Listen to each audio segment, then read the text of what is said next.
Muito bem, eu pedi esse tempo do nosso, agora, né, do nosso pequeno expediente, e é muito rápido, é só para fazer uma reflexão importante sobre Festa da Uva. Os colegas vereadores já falaram sobre o sucesso da festa, sobre o número de participantes, sobre o envolvimento comunitário.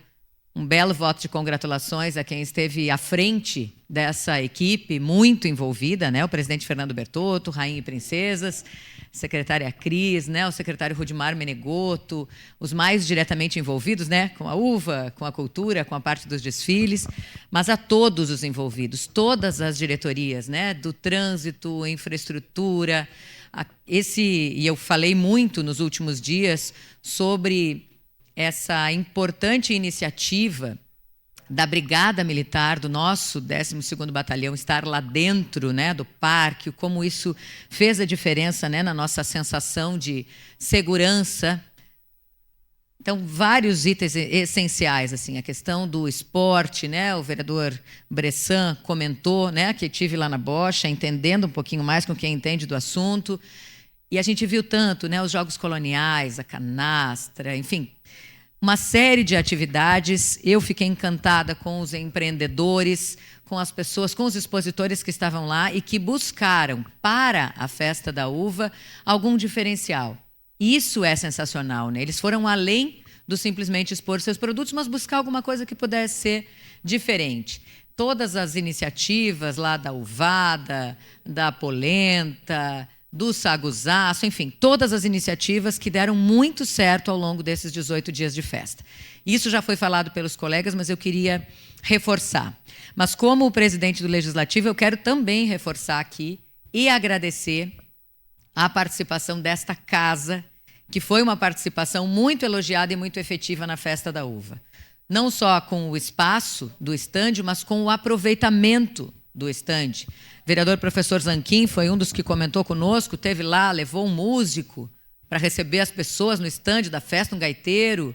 Então, assim, a gente teve a oportunidade de, naquele espaço nobre, logo na entrada, e nesse ano, né, junto com a prefeitura do nosso lado, a Festa da Uva do outro, a gente receber as pessoas, conversar com as pessoas.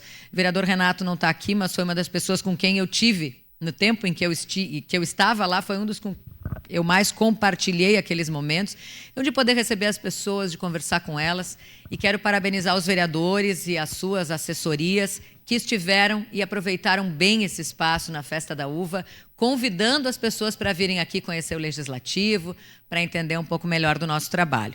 E aí faço isso, obviamente, estendendo os parabéns aos nossos servidores, que muitos se cadastraram, né, para estar lá também, para receber as pessoas, e o fizeram de uma forma que me deixou muito feliz, com muito carinho, recebendo as pessoas, distribuindo as obras que nós fizemos aqui, né, presidente D'Ambrosio, do ano passado, o movimento comunitário. Aquele livro foi para muita gente de muitos estados brasileiros, felizes e que se encantavam justamente com todo o trabalho histórico naquela obra, enfim. Eu queria agradecer muito a participação dos servidores, dos assessores, dos vereadores na Festa da Uva, já que o Legislativo tem um papel importantíssimo nessa festa também, desde a divulgação de tudo que foi feito aqui, até a presença efetiva mesmo lá. E preciso agradecer também a equipe de comunicação, porque nós tivemos 2 transmissões no último dia no sábado, na verdade, né, no último fim de semana. No sábado, a transmissão ao vivo do desfile, isso na rede legislativa, ou seja, para todo o estado. E no domingo também um programa especial avaliando os 18 dias de festa. Um programa longo, uma transmissão ao vivo e também para todo o estado. Tenho certeza que a Câmara de Vereadores de Caxias do Sul, não por meio da presidente, não por meio de nós aqui da mesa diretora, mas de todos os vereadores, dos assessores, dos servidores dessa casa, fez cumprir o seu papel durante a Festa da Uva. Então, parabéns e muito obrigada a todos os envolvidos. Obrigado.